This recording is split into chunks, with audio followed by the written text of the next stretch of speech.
Let's go to our first guest, Audrey Denney. She's back. We talked to her when she had a primary to run. She ran it, she won, and now she's in the general election. Audrey, welcome back to Rebel Headquarters. Oh, thank you so much. I'm so happy to be here with you. How are you? Great, and I'm happy to have you back, partly because you're a wonderful progressive, but also because on the night of your election, I predicted that you would win. And as we were covering it's all about you. Totally, 100%. As you were quote unquote losing in the beginning, and I was like, wow, I didn't see that coming. I really thought she was going to win, and then you pulled up and won. And so anyone who proves me right is a friend of mine. Hey, wonderful. And I won by like 6.5 points. Yes. To a candidate who had out fundraised me in the primary, so that felt pretty good. Absolutely. Now, in your general election, you appear to be out fundraising the Republican incumbent. How are you doing that? Oh well. Yesterday was the day that we crossed over the $1 million mark, and I'm running in California's first district where no Democratic candidate has ever raised this kind of money, and it feels so good. I think when our Q3 reports came out, I had raised about $900,000. He had raised about $800,000. The incumbent took about all of the almost 2-year cycle to raise that much, and I raised it in 10 months, all from individuals, most of them who are from in my district, which feels really incredible. The people in California's First are ready for change, and I couldn't be more excited about it. You're taking no corporate PAC money, you're just a Democrat, and so that's all real people that give you money. Yeah. And in his case, do you know what percentage are coming from small donors and what percentage from large donors? It was about 52% from individuals for him and 97% from individuals for me as of the Q3 report. That's to be fair, that's actually a better percentage for him than most Republicans in the country. But obviously you're 97%, a little bit better.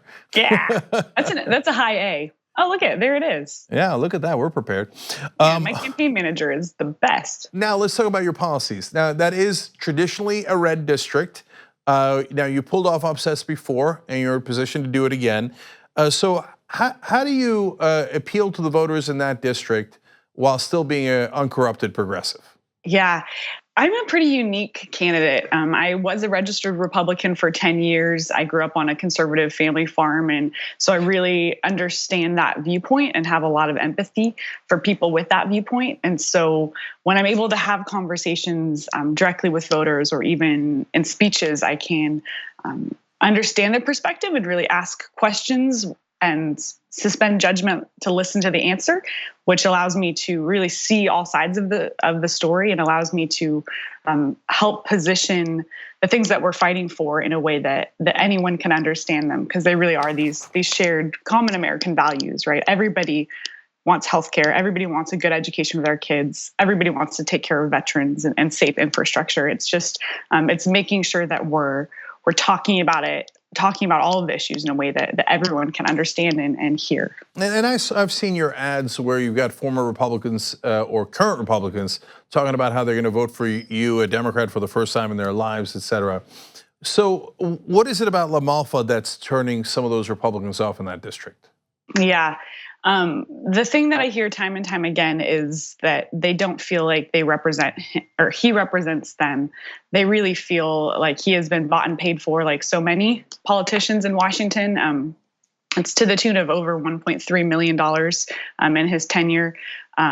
And they really are starting to see how his negative votes have hurt the real people who live in this district, especially his votes on healthcare and his votes on the massive corporate tax giveaway last December. And so people are really starting to resonate with that message. And I think that's going to be enough to push us over. But it is going to be a very tight race, and every vote will count. Is the number one issue then what we saw at the end of that ad, no corporate contributions for you? Is that the main thing that's resonating? No corporate contributions and our commitment to making sure every single person gets health care are the two things that are really resonating with people across the political spectrum. I had a lifelong conservative Republican in my office this morning, and he was like, "Well, tell me more about this corporate money. I don't think that sounds like something that I'm interested in. And I was like, yeah, it's because getting money out of politics shouldn't be a left or a right issue. It should be a people issue, right? Every single person should be concerned about the fact that our elected officials are working for people that aren't people, right? They're working for corporations in many cases. And so we have to elect a new generation of leaders who says no to that kind of financing until we can get real and lasting campaign finance reform.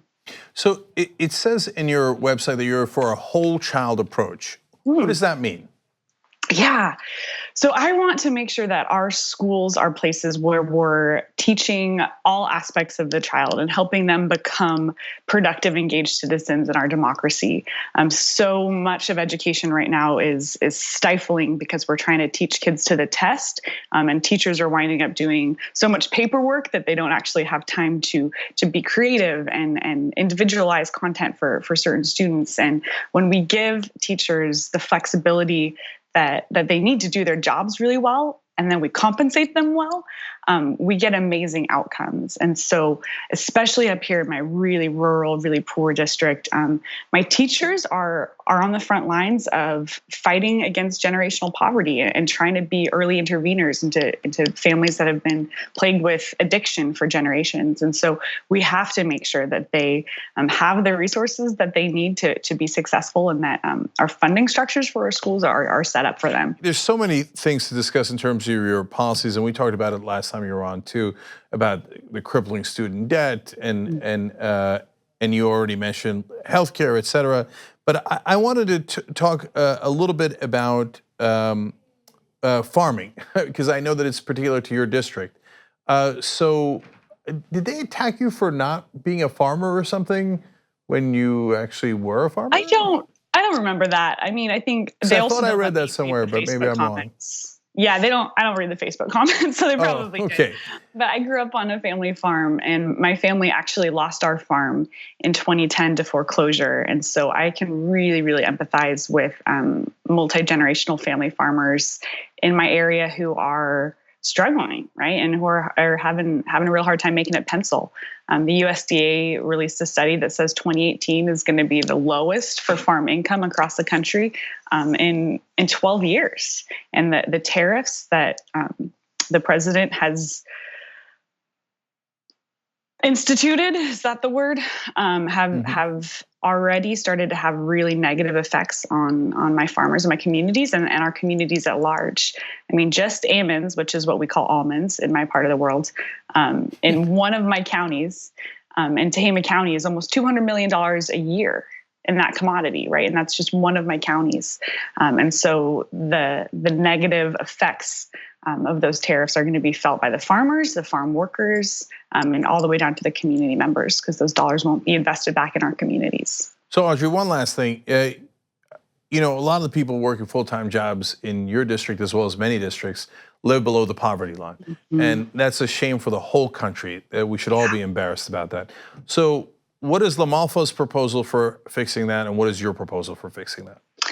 The congressman's proposal for fixing that is giving corporations and the wealthiest among us massive tax breaks. And he believes that those tax breaks will create more jobs and trickle down into the pockets of the people who live here. And he likes to cite the fact that average North State families, he says, are making $2,000 more off of the tax bill, are getting to keep $2,000 more. And that's just ludicrous, right? The average family in my district makes around $50,000 a year for a family of four. That's what they make a year to live off of. And so my proposition to make sure that people who are working full-time aren't living under the poverty line is making sure we've got a federal $15 minimum wage, and making sure we're making a tax plan and a tax structure that actually gives the benefits to the middle class and the working class, and not to the richest corporations and the richest among us. Because once we actually get that money back in the hands of the middle class, they can invest in themselves and in their future with it. Yeah, when you state it that way, it almost sounds funny. Their plan for helping you is to help corporations. Yeah. Perhaps it's just to help corporations that are funding their campaigns. Maybe that's the simpler explanation. Mm-hmm. All right, Audrey Denney, thank you for joining us. Everybody check out audreyforcongress.com. And remember, small dollar donations. She's doing great there, but she needs more with 3 weeks left to go because he's got his corporate buddies coming in to help him, and obviously volunteering if you're up there as well. Or phone banking. Anyone can phone bank.